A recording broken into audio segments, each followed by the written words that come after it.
Shri MD Karnawat high school Palanpur द्वारा चालता online शिक्षण वर्गों में धोरण 12 कॉमर्स ना सर्वे विद्यार्थी मित्रों स्वागत। विषय नामना मूलतत्वो प्रकरण नंबर 5 भागीदार प्रवेश। आज लेक्चर नंबर 4 शुरू करीए छीए अने स्वाध्यायना 10मा नंबरना दाखलानुं गणन कार्य करीए। पुनर्मूल्यांकन खातो, अस्थिर मूડીની પદ્ધતિ, ત્રણ ભાગીદારોનો મૂડી ખાતો, બેંક ખાતું અને પ્રવેશ બાદનું તારીખ 1/4/2016 ના રોજનું પાકું સરવૈયું। તારીખ 1/4/2016 ના રોજનું પાકું સરવૈયા મૂડી દેવા બાજુ રકમ રૂપિયા, મિલકત લેવા રકમ રૂપિયા। હવે મિત્રો આપણે થોડું ઝડપથી રકમ જોઈ લઈએ અને ઝડપથી દાખલાનું ગણન કાર્ય કરીએ।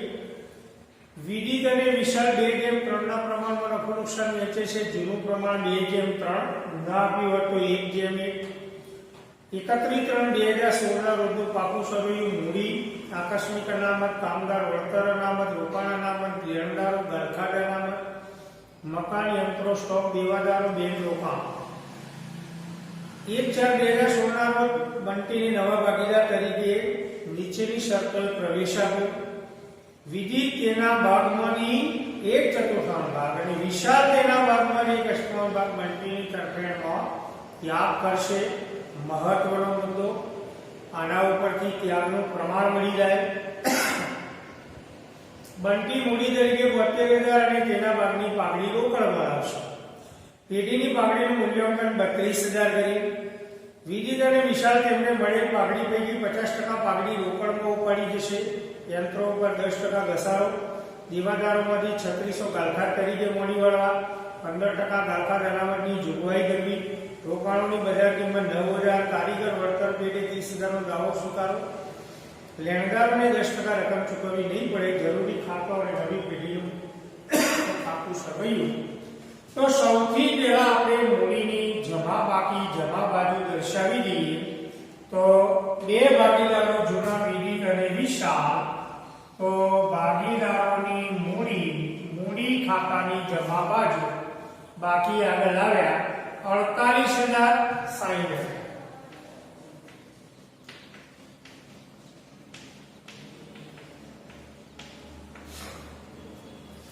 बैंक खातानी बाकी 8,400।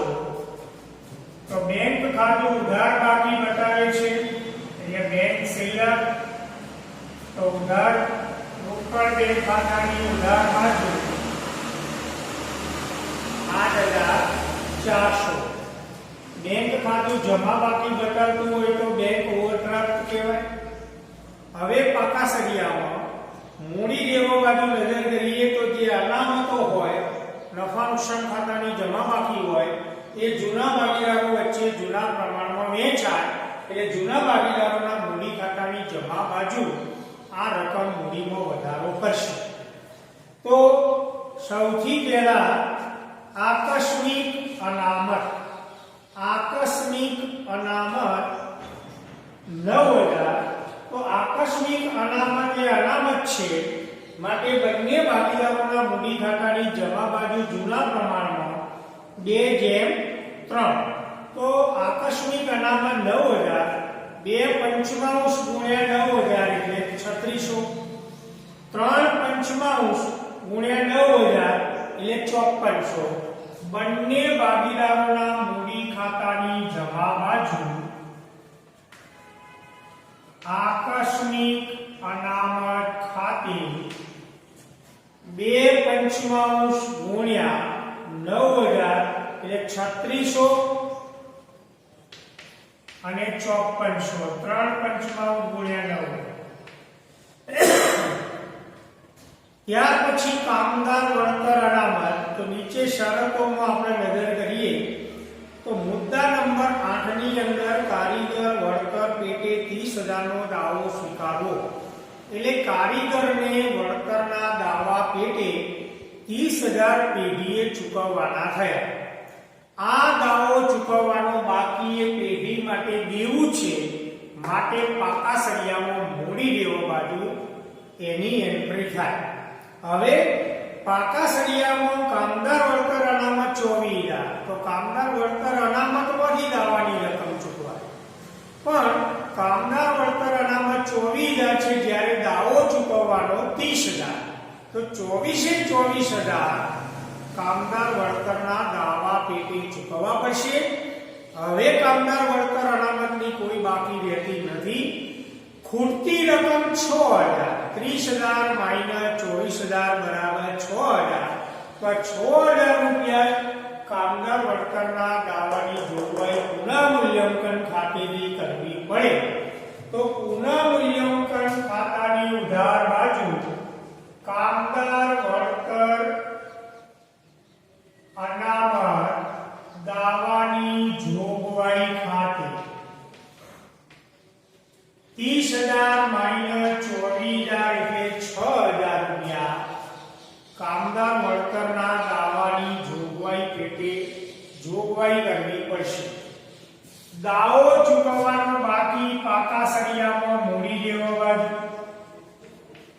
ચૂકવવાનો બાકી કામદાર વળતરના દાવા ખાતે ટોટલ રકમ તો 30,000 નો દાવો ચૂકવવાનો થયો. રોકાણ અનામત 7,200, તો રોકાણ અનામત એ પેઢી માટે અનામત છે. હવે શરતોમાં રોકાણોનો કોઈ ફેરફાર આપ્યો છે કે નથી આપ્યો, આપણે નજર કરીએ તો રોકાણોની બજાર કિંમત 9,000 જે ચોપડે લાવવી. હવે પાકા સળિયામાં મિલકતો બાજુ રોકાણો 18,000, એટલે રોકાણોની ચોપડે કિંમત 18,000, જ્યારે રોકાણોની બજાર કિંમત 9 હોય તો ચોપડે કિંમત 18,000 માંથી બજાર કિંમત 9,000 એટલે રોકાણોની બજાર કિંમત ઘટી. તો 18,000 માઇનસ 9,000 બરાબર 9,000 રોકાણોમાં નુકસાન થયું. તો આ નુકસાન રોકાણ અનામતમાંથી મોડી વાળવું પડે. તો રોકાણ અનામત પેઢી પાસે છે 7,200, તો કામદાર વળતરના દાવાના માફક રોકાણ અનામત પેઢી પાસે છે 7,200, પણ રોકાણોમાં નુકસાન 9,000 નું થયું. તો 9,000 માઇનસ 7,200, તો 1,800 રૂપિયા રોકાણોનું નુકસાન પુનઃમૂલ્યાંકન ખાતેથી મોડી વાળવું પડે. અને રોકાણોની બજાર કિંમત 9,000 પાકા સળિયામાં દર્શાવવી પડે. હવે રોકાણ અનામત કોઈ રહેતું નથી, માટે મૂડી ખાતામાં કોઈ એન્ટ્રી આવશે નહીં. તો રોકાણોની નુકસાન 9,000 માઇનસ 8,000 બરાબર 1,800. તો રોકાણોનું નુકસાન 1,800 પુનઃમૂલ્યાંકન ખાતેથી મોડી વાળવું પડે. અને રોકાણોની બજાર કિંમત પાકા સળિયામાં લખાય. હવે રોકાણોની બજાર કિંમત 9,000,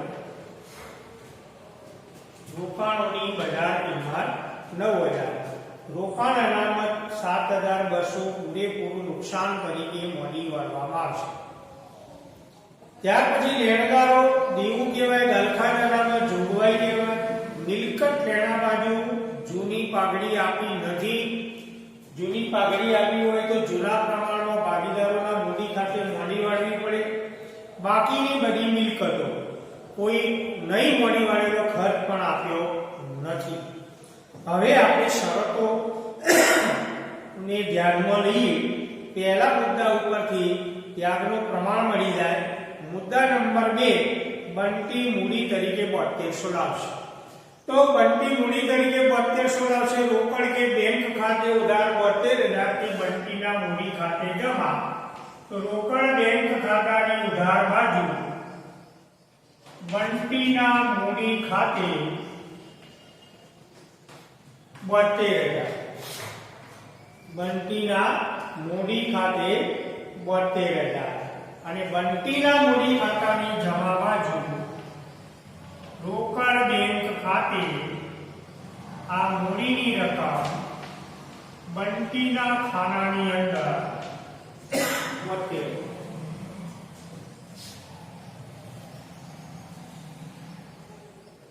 અને તેના ભાગની પાઘડી રોકડ મળશે. ફરીથી પાઘડીના મુદ્દામાં બરાબર ધ્યાન રાખશો. તેના ભાગની પાઘડી, તો બંટીનો નફા ભાગ દાખલાની અંદર નવું પ્રમાણ આપ્યું નથી, પણ મુદ્દા નંબર 1 ઉપરથી બંટીનો નફા ભાગ મળી જાય. તો મુદ્દા નંબર 1 વિદિત તેના ભાગમાંથી 1/4 ભાગ અને વિશાલ તેના ભાગમાંથી 1/8 ભાગ બંટીની તરફેણમાં ત્યાગ કરે છે. તો મુદ્દા નંબર 1 વિદિત પોતાના નફાના ભાગમાંથી 1/4 ભાગનો ત્યાગ કરે છે અને વિશાલ એના નફાના ભાગમાંથી 1/8 ભાગ બંટીની તરફેણમાં ત્યાગ કરે છે. તો આ વિદિતનો ત્યાગ અને આ વિશાલનો ત્યાગ, ત્યાગનું પ્રમાણ શોધવા માટે છેદ સરખા કરી દઈએ. તો 2 વડે ગુણાકાર કરીએ તો વિદિતનો ત્યાગ 2/8, વિશાલનો ત્યાગ 1/8, છેદ સરખા કરીએ એટલે ત્યાગનું પ્રમાણ મળી જાય 2:1. ત્યાગનું પ્રમાણ 2:1. પાઘડી માટે ત્યાગના પ્રમાણની જરૂર પડશે. તો બંને ભાગીદારોનો ત્યાગનું પ્રમાણ 2:1. હવે બંટીનો નફા ભાગ શોધીએ. મુદ્દા નંબર 2. તો વિદિત 2/8 ત્યાગ કરે છે, વિશાલ 1/8 ત્યાગ કરે છે. તો આ ત્યાગ કરનાર ભાગીદારોનો લાભ થાય છે બંટીને. તો બંટીનો નફા ભાગ બરાબર ત્યાગનો સરવાળો, ત્યાગ બરાબર લાભ થાય. તો ત્યાગ બરાબર લાભ છેદ સરખા, તો 2 + 1 બરાબર 3/8. તો બંટીનો નફા ભાગ 3/8. હવે પાઘડીની રકમ. તો મુદ્દા નંબર 3 ની અંદર પેઢીની પાઘડીનું મૂલ્ય 32,000 આવ્યું. તો બંટી એના ભાગની પાઘડીની રકમ ધંધામાં લાવશે. તો બંટીના ભાગની પાઘડી બરાબર બંટીનો નફા ભાગ 3/8 ગુણ્યા પાઘડીનું નવું મૂલ્ય 32,000 બરાબર બંટી પોતાના ભાગની પાઘડીની રકમ 12,000 રૂપિયા પેઢીમાં લાવશે. હવે બંટી આ પાઘડીની રકમ રોકડમાં લાવે છે. તો આપણે નોંધો ગણ્યા હતા, રોકડ ધંધામાં આવે છે માટે રોકડ કે બેંક ખાતે ઉધાર એ પાઘડીના પ્રીમિયમ ખાતે જમા. તો રોકડ બેંક ખાતાની ઉધાર બાજુ વિગતમાં પાઘડીના પ્રીમિયમ ખાતે રકમ 12. હવે બંટીએ લાવેલ પાઘડી જૂના ભાગીદારો વચ્ચે ત્યાગના પ્રમાણમાં વહેંચાય. તો ત્યાગનું પ્રમાણ 2:1 એટલે 2/3 ગુણ્યા 12,000 એટલે 8,000. 1/3 ગુણ્યા 12,000 બરાબર 4,000. તો પાઘડીના પ્રીમિયમનું ખાતું જમા કર્યું. હવે એને બંધ કરવા માટે પાઘડીના પ્રીમિયમ ખાતે ઉધાર તે બંને ભાગીદારોના મૂડી ખાતે જમા માટે મૂડી ખાતાની જમા બાજુ પાઘડીના પ્રીમિયમ ખાતે ત્યાગના પ્રમાણનો 2:1. 2/3 ગુણ્યા 12,000 બરાબર 8,000. 1/3 ગુણ્યા 12,000 બરાબર 4,000. 8,000 અને 4,000 પાઘડી પેટે જૂના ભાગીદારોને મળશે. મુદ્દા નંબર 1, 2 અને 3 ક્લિયર. હવે નવો ચોથો મુદ્દો. વિદિત અને વિશાલ તેમને મળેલ પાઘડી પૈકી, તો વિદિતને પાઘડી રકમ 8,000 મળી, વિશાલને પાઘડી રકમ 4,000 મળી. એ પૈકી 50% પાઘડી રોકડમાં ઉપાડી જાય. તો 8,000 ના 50% 4,000, 4,000 ના 50% 2,000. બંને ભાગીદારો પાઘડી રકમ રોકડમાં ઉપાડી જાય તો આના કરતા વિરુદ્ધની અસર થાય. વિદિતના મૂડી ખાતે ઉધાર અડધી રકમ 4,000, વિશાલના મૂડી ખાતે જમા અડધી રકમ 2,000. તે રોકડ ખાતે જમા 4,000 + 2,000 બરાબર 6,000. તો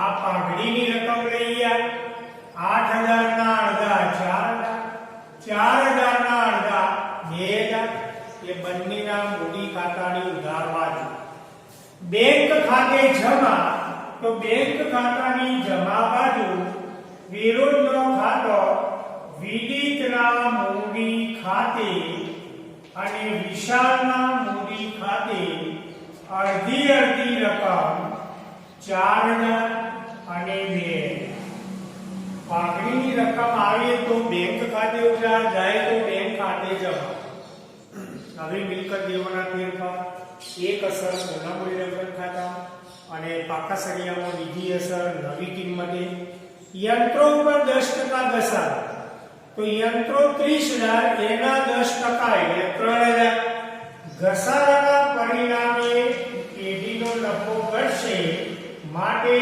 પુનઃમૂલ્યાંકન ખાતાની ઉધાર બાજુ યંત્રો 30000 એના 10% એટલે 3000 નફામાં ઘટાડો થયો અને બીજી અસર યંત્રોનો ઘટાડો થાય માટે 30000 માંથી 3000 રૂપિયા ઘસારો બાદ કરીએ તો ઘસારા બાદની નવી કિંમત 27000 મિલકતો બાજુ યંત્રોની નવી કિંમત 27000 ત્યાર પછી મુદ્દા નંબર 2 દેવાદારોમાંથી 3600 ગાળખાત તરીકે મળી આવવા અને 15% ગાળખાત અનામતની જોગવાઈ કરી તો પાકા સળિયામાં દેવાદારો આપ્યા 39600 આપણે વાર્ષિક હિસાબ ધોરણ 11 થી ભણ્યા એ જ પ્રમાણે તો પાકા સળિયામાં મિલકતો બાજુ દેવાદારો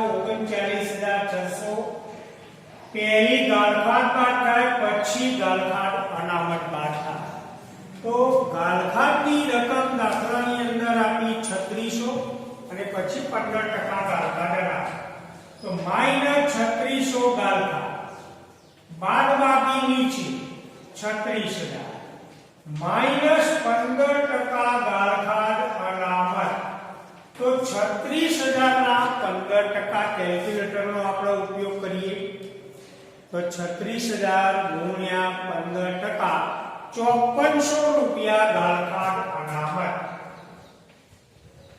હવે 36000 માંથી 5400 રૂપિયા આપણે બાદ કરીએ ચેક કરતા રહેજો તો બાદ બાકી 36000 માંથી 5400 બાદ કરીએ એટલે 30600 હવે બીજી અસર ગાળખાત એ નુકસાન છે તો 3600 રૂપિયા ગાળખાત એ નુકસાન છે માટે પુનઃમૂલ્યાંકન ખાતાની ઉધાર બાજુ ગાળખાત ખાતે નુકસાનના પરિણામે નફો ઘટે હવે મહત્વનો મુદ્દો નવી ગાળખાત અનામત 5400 પાકા સળિયામાં જૂની ગાળખાત અનામત 1800 તો નવી ગાળખાત અનામત 5400 ની જરૂર પડશે પેઢી પાસે જૂની ગાળખાત અનામત 1800 છે તો 5400 થી 1800 બાદ કરીએ તો 3600 રૂપિયાની ગાળખાત અનામતની જોગવાઈ પુનઃમૂલ્યાંકન ખાતેથી કરવી પડે માટે નફામાં ઘટાડો થાય તો 5400 1800 બરાબર 3600 થી નફામાં ઘટાડો થાય રોકાણોનો મુદ્દો લખાઈ ગયો કારીગર વળતરનો દાવો એ પણ લખાઈ ગયો લેણદારોને 10% રકમ ચૂકવવી નહીં પડે લેણદારો એટલે વેપારીઓ દેવ 30 લાખ એના 10% એટલે 3000 તો લેણદારો પૈકી 3000 હવે ચૂકવવાના નથી તો પેઢીને ફાયદો થયો એટલે પુનઃમૂલ્યાંકન ખાતાની જમા બાજુ 30000 ના 10% એટલે 3000 અને પાકા સળિયામાં લેણદારો મૂડી દેવા બાજુ 30000 ના લેણદારોમાંથી 3000 ના લેણદારોને હવે રકમ ચૂકવવાની નથી માટે હવે લેણદારોની બાકી 27 હવે કોઈ મુદ્દો બાકી રહેતો નથી. તો પાકા સળિયામાં હવે જે દેવો મિલકતોની કોઈ સૂચના આપી ન હોય એની એક એક અસર આપણે આપી દઈએ. તો પહેલા મૂડી દેવો બાજુ મૂડી આકસ્મિક અનામત, કારણદાર વર્કર અનામત, રોકાણ અનામત, લેણદારો, ગાલખાટ અનામત બધી એન્ટ્રી થઈ ગઈ. હવે મિલકતો બાજુ મકાન 66, મકાનમાં કોઈ ફેરફાર નથી માટે એને કિંમતે પાકા સળિયામાં નવી 66. ત્યાર પછી યંત્રો સ્ટોક 18, સ્ટોકમાં પણ કોઈ ફેરફાર નથી માટે સ્ટોક 18.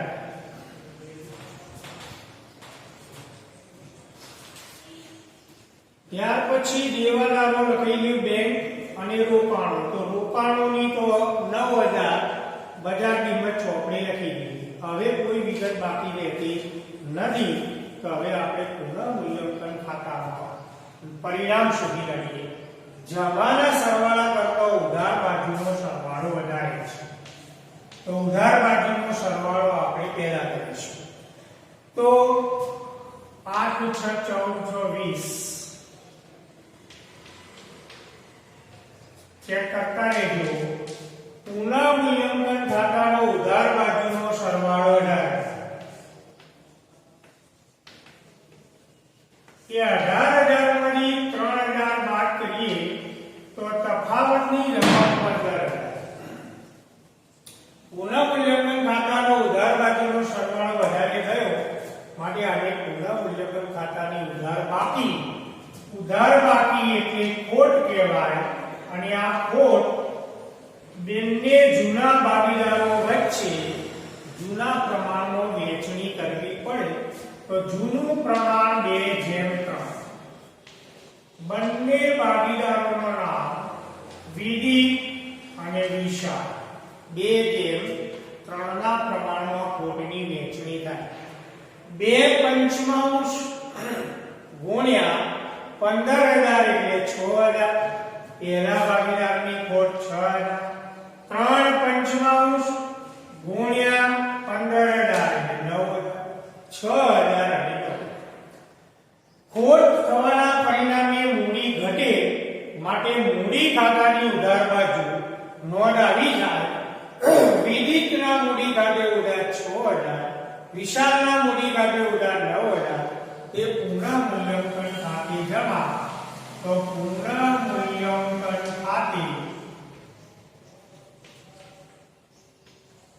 ખોટ 6000 અને 9000.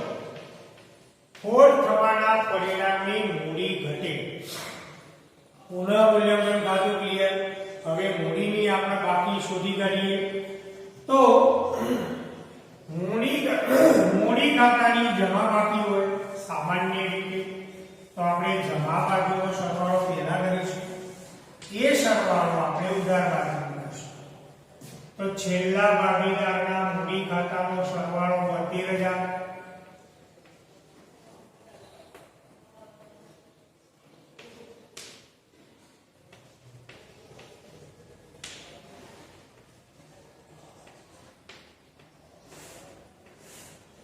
ચેક કરતા રહેજો. 59600, 69472.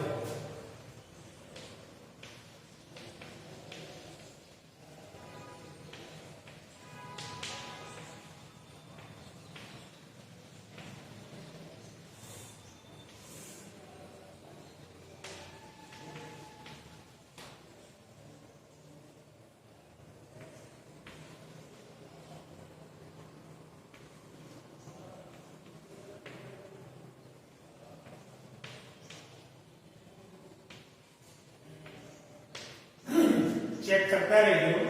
ડિફરન્સ 49600 અને 58400 અને 72000. ત્રણેય ભાગીદારોની આખરની મૂડી બાકી આગળ લઈ ગયા. હવે એ મૂડી પાકા સળિયા.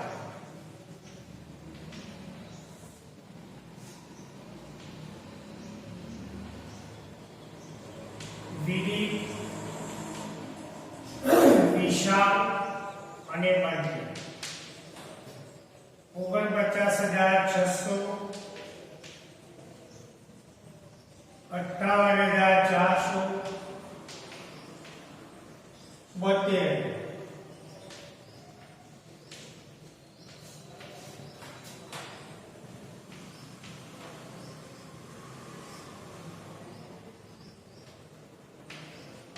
ત્રણેય ભાગીદારની મૂડીનો સરવાળો 1,80,000.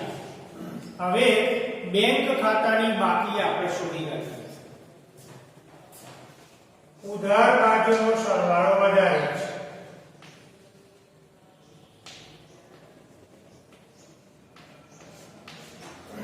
₹92,400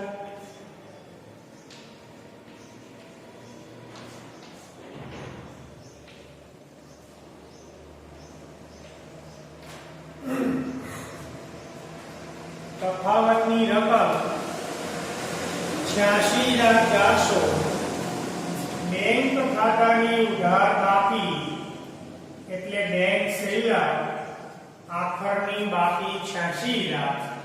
પાકા સળિયામાં મિલકતો બાજુ બેંકની બાકી 86,400. હવે પાકા સળિયાના સરવાળા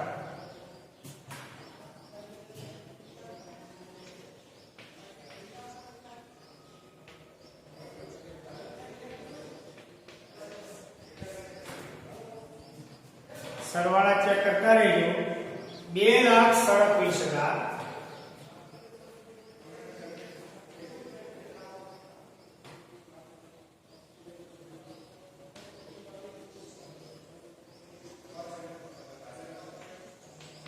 પાકા સળિયાના બંને બાજુના સરવાળા 2,37,000. તો મિત્રો આ પ્રમાણે નવા ભાગીદારનો પ્રવેશ થાય ત્યારે આ પ્રમાણે હિસાબો કરવામાં આવે છે. સમય ખૂબ ઓછો છે. 2 11માના વિષય 2 12માના વિષય ભણવાના થાય છે એટલે વિડીયો દ્વારા વર્ગખંડ જેટલું શિક્ષણ કાર્ય થઈ શકતું નથી. શક્ય એટલો પ્રયત્ન કરીએ છીએ માટે વધારે દાખલા આપણે હાલ ગણાવી શકીએ પરિસ્થિતિ નથી. તો 3 દાખલાનું ગણન કાર્ય ચેપ્ટરમાં કર્યું અને આ ચોથા લેક્ચરની આજે આપણે પૂર્ણાહુતિ કરીએ છીએ અને આ સાથે આપણું આ ચેપ્ટર નંબર 5 પણ આજે પૂર્ણ થાય છે. મેં લખાયેલું હતું કે 30% અભ્યાસક્રમ જે કપાયો એમાં છેલ્લા દાખલાઓ આ વર્ષ પૂરતા નહીં પૂછાય. તો બાકીના જે દાખલાઓ બાકી છે એની પ્રેક્ટિસ જાતે કરજો. આ સાથે આજનું આપણું 5મા નંબરનું ચેપ્ટર પૂર્ણ થાય છે. ધન્યવાદ.